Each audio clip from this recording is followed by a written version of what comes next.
गरम चा हो पारे घातक न्यूजकड़ परवर्ती प्रसंग कैंसर करिपारे कि अत्यधिक गरम चा केवल गरम चा नुहे अत्यधिक गरम कॉफी एवं अन्य तरल पदार्थ असोफैगल बा खाद्य नली जनित कैंसर कारण हो पारे। अत्यधिक गरम चा एवं कॉफी रे कैंसर रिस्क अच्छी बोली गोटे गवेषणा जनापड़ी। गैस किंबा चुली ओह्लैबार 2 मिनिट भितर चा एवं कॉफी पीले मुख कैंसर हेबार विपद 5 गुण बढ़ी जाए कारण यह गलार टिश्यू को क्षति पहुँचाई था। बारंबार गरम चा कॉफी इत्यादि किंबा कौन तरल पदार्थ द्वारा आमर एसोफेगस लाइन उत्तापर शिकार होता है। आउ समय सहित एपरी उच्च तापमात्रा बारंबार संस्पर्श में आसवा द्वारा समयक्रमे सेल्युलर परिवर्तन हो पारे, टिश्यूगत परिवर्तन हो पारे। शेष टिश्यू क्षतिकारक परिवर्तन द्वारा कर्कट रोग उत्पन्न होबार आशंका बढ़ी था। ए प्रकार संभावना ए प्रकार गवेषणा को नहीं कौन कह अधिक आलोचना करबा आम सहित critical care expert doctor Harish Chaudhary जोड़ी। डॉक्टर चौधरी स्वागत करबा आलोचना को। माने जेमती आमे कहू जे गोटे माने गोटे नियंत्रण भितर जहाँ भी करा जिवो ताहले ठीक अच्छी आम शरीर ताकू ग्रहण करि पारिबो, किंतु अत्यधिक सबु माने सबुबेले मारात्मक हो पारे।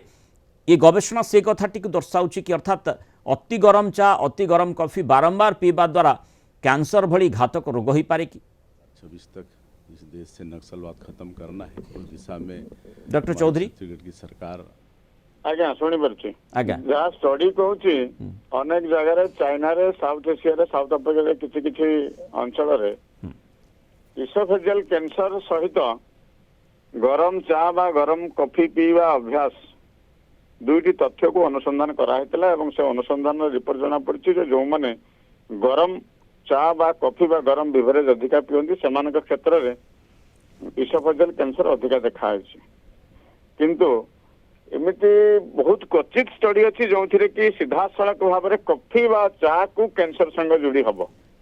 किंतु विशेष करी जेहेतु चा बा कॉफी गरम अति गरम थिबा अवस्था रे जो प्लास्टिक युक्त कंटेनर व्यवहार करा जाए बा कप व्यवहार करा जाए ताको पीवा पाई से कप रे प्लास्टिक मेल्ट करके हो बा केमिकल रिएक्शन करके हो विभिन्न केमिकल तैयारी करे हार्मफुल केमिकल तैयारी करे जहाँ को हमें पीवा द्वारा गरम अवस्था रे इसोफेगस रे जो त्वचा अच्छी बा सेल्स अच्छी सेमानक क्षेत्र रे कैंसर जेनिक पोटेंशियल अधिका देखा जाए एवं ताको कोरिलेशन बा जेतेबेले जड़ा जाउची गरम विभरे जो माने अधिका पियंती एवं जो माने क्षेत्र रे इसोफेजियल कैंसर अधिका हला तार रिस्क फैक्टर 40 गुणा अधिका आछी।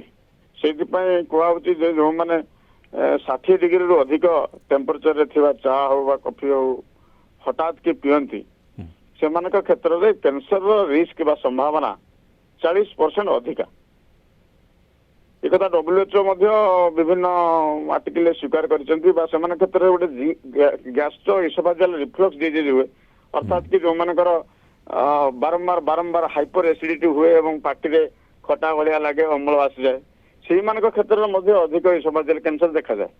तो टिके ठंडा करी चा पीबा उचित।